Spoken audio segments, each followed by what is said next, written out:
இப்போது புதிய அறிமுகம் அச்சி ஹோட்டல் சாம்பார் 50 கிராம் ரூபாய் 20 மட்டுமே.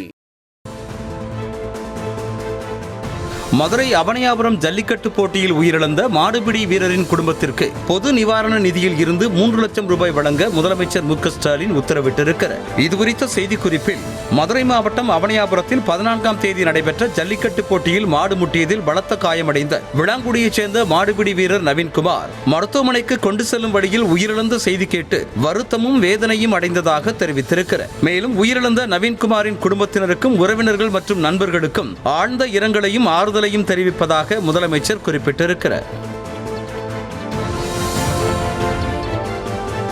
ஈரோட்டில் பேக்கரி உரிமையாளரிடம் இருந்து 1 லட்சம் ரூபாயை தேர்தல் பறக்கும்படை அதிகாரிகள் பறிமுதல் செய்தனர். ஈரோடு கிழக்கு தொகுதிக்கு இடைத்தேர்தல் அறிவிக்கப்பட்டுள்ளதால் பணப்பட்டுவாடாவை தடுக்கும் வகையில் 50,000 ரூபாய்க்கு மேல் கொண்டு செல்லக்கூடாது என தேர்தல் ஆணையம் கட்டுப்பாடு விதித்துள்ளது.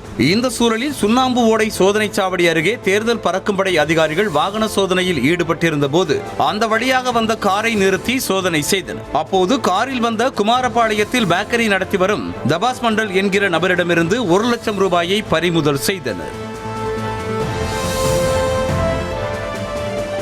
விழுப்புரம் மாவட்டம் திண்டிவனம் அருகே உள்ள தைலாபுரம் தோட்டத்தில் நடைபெற்ற மாட்டுப்பொங்கல் விழாவில் பாமக தலைவர் அன்புமணி ராமதாஸ் குடும்பத்தினரோடு கலந்து கொண்டார். விழுப்புரம் அருகே உள்ள பட்டானூரில் நடைபெற்ற பாமக பொதுக்குழுவில் இளைஞரணி தலைவர் நியமனம் தொடர்பாக நிறுவனர் ராமதாசுக்கும் தலைவர் அன்புமணி ராமதாசுக்கும் இடையே முரண்பாடு ஏற்பட்டது. இதன் பிறகு கட்சியின் மூத்த மற்றும் முக்கிய நிர்வாகிகள் இருவரையும் சமாதானப்படுத்திய நிலையில் பொங்கல் விழாவிற்கு அன்புமணி ராமதாஸ் வருவாரா மாட்டாரா என்கிற எதிர்பார்ப்பு நிலவியது.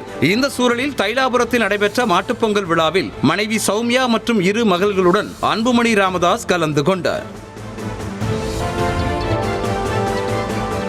பெண்களுக்கு எதிரான குற்றங்கள் சர்வசாதாரணமாக நடைபெறும் அச்ச நிலைக்கு தமிழ்நாட்டை தள்ளிய மு.க. ஸ்டாலின் மாடல் அரசுக்கு கண்டனம் தெரிவிப்பதாக இபிஎஸ் கூறியிருக்கிறார். இதுகுறித்த எக்ஸ் பதிவில் சென்னை ஐஐடி கேன்டீனில் தேநீர் குடிக்க சென்ற மாணவி பாலியல் தொல்லைக்குள்ளானதாக வரும் செய்தி அதிர்ச்சி அளிப்பதாக தெரிவித்துள்ளார். மேலும் பெண்கள் கல்வி பெறுவதற்கான பாதுகாப்பான சூழலை ஏற்படுத்த வேண்டியது மத்திய மாநில அரசுகள் மற்றும் கல்லூரி நிர்வாகங்களின் கடமை என தெரிவித்திருக்கிறார். அத்தோடு இந்த வழக்கில் கைது செய்யப்பட்டுள்ள நபர் மீதும் கடும் சட்ட நடவடிக்கை எடுப்பதுடன் இனியேனும் பெண்களுக்கு பாதுகாப்பான சூழலை அமைத்திடுமாறு ஸ்டாலின் மாடல் திமுக அரசை வலியுறுத்துவதாக குறிப்பிட்டுள்ளார்.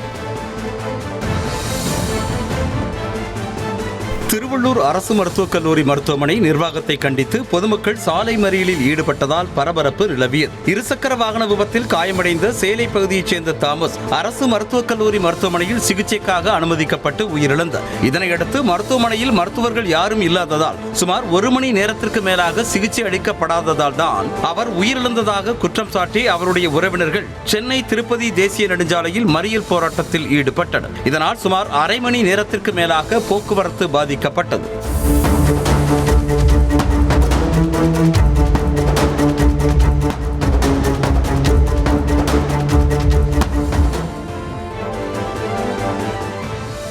சென்னை காசிமேடு பகுதியில் ரவுடி கொலை செய்யப்பட்ட பரபரப்பு அடங்குவதற்குள் 2வது நாளாக மற்றொரு கொலை அரங்கேறியுள்ளது. புதுவண்ணாரப்பேட்டை நாகூரான் தோட்டம் பகுதியைச் சேர்ந்த மீனவர் வினோத் போலீஸ் இன்ஃபார்மராகவும் இருந்து வந்திருக்கிறார். இந்த சூழலில் வீட்டின் அருகே அமர்ந்து பேசிக் கொண்டிருந்த வினோத்தை இருசக்கர வாகனத்தில் வந்த 3 பேர் கொண்ட கும்பல் அரிவாள் உள்ளிட்ட பயங்கர ஆயுதங்களால் தாக்கிவிட்டு தப்பியது. இதில் பலத்த காயமடைந்த அவர் மருத்துவமனைக்கு கொண்டு செல்லும் வழியிலேயே உயிரிழந்தார். இந்த தொடர் கொலைகளால் காசிமேடு புதுவண்ணாரப்பேட்டை ஆகிய பகுதிகள் உச்சகட்ட பதற்றத்தில் உள்ளன.